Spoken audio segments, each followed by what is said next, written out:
பாரதிய ஜனதா கட்சியில எத்தனை தலைவருடைய மகன்கள் நாடாளுமன்ற உறுப்பினர், எத்தனை தலைவருடைய மகள்கள் சட்டமன்ற உறுப்பினர், அவங்க வாரிசு அரசியல் பண்ணலையா? வாரிசு அரசியல்லாம் கிடையாது. டைனாஸ்டிலாம் அப்படி பேசக்கூடாது. முதல்ல ஒரு விரலை ஒரு கட்சியை பார்த்து நீட்டினா 4 விரல் அவங்கள பார்த்துட்டு இருக்கு. ஏற்கனவே எங்க தலைவர் ராகுல் காந்தியை சொன்னாங்க, தலைவர் ராஜீவ் காந்தியை சொன்னாங்க டைனாஸ்டி அப்படின்னு. இதுக்கு பேர் டைனாஸ்டி கிடையாது. மக்களால் ஏற்றுக்கொள்ளப்படுகின்ற முகம், மக்களால் ஏற்றுப்படுகின்ற குரல்.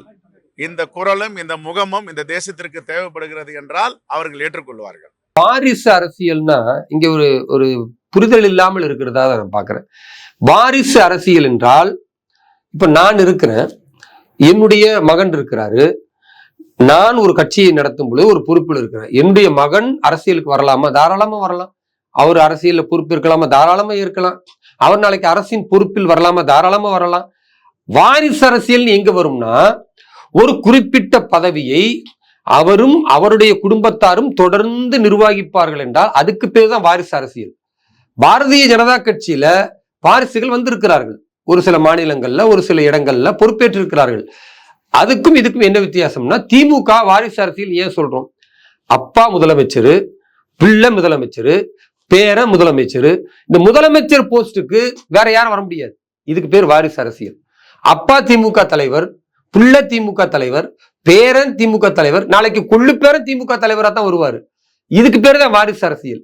அப்போ ஒரு பொறுப்பிற்கு மீண்டும் மீண்டும் ஒரே குடும்பத்தின் ஒரே வாரிசுகள் வருவார்கள் என்றால் அதுக்கு பேர் வாரிசு அரசியல்.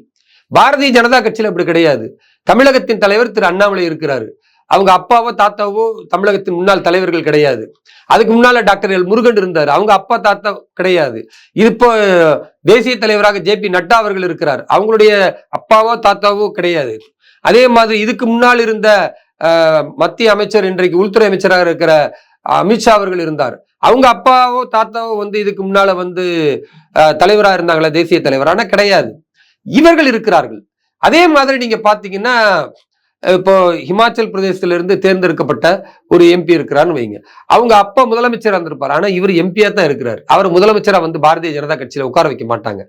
ஒரு குடும்பத்திலிருந்து ஒருவர் வந்திருக்கிறார் என்றால் அவருக்கு வெற்றி வாய்ப்பு இருக்கு, மக்கள் அதை ஏற்றுக்கொள்கிறார்கள் என்றால் அவரை ஒரு பாராளுமன்ற உறுப்பினராக ஏற்றுக்கொள்வதோ சட்டமன்ற உறுப்பினராக ஏற்றுக்கொள்வதோ அது தவறில்லை. அது குடும்ப வாரிசு அரசியலா ஏற்றுக்கொள்ளப்படாது.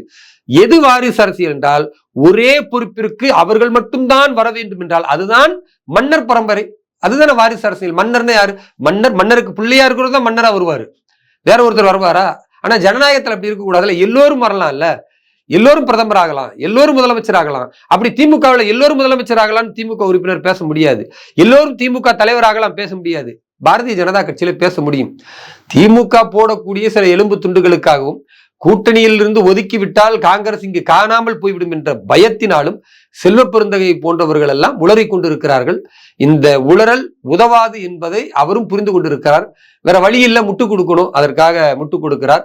வாரிசு அரசியலை பற்றி பேசுவதற்கு, குறிப்பாக பாரதிய ஜனதா கட்சி கை நீட்டி பேசுவதற்கு யாருக்கும் தகுதி இல்லை என்பதை நாங்கள் மிக தெளிவாக சொல்கிறோம். இது போன்று முக்கிய நிகழ்வுகள், அரசியல் தகவல்களை ஆழமாகவும் மாறுபட்ட கோணத்திலும் அறிந்து கொள்ள மறக்காமல் உங்கள் IND தமிழ் 24x7 பக்கத்தை பின்பற்றிக் கொள்ளவும். உங்கள் ஒவ்வொரு ஆதரவும் இதுபோன்று பல நிகழ்வுகளின் பின்னணியை அறிய உதவும்.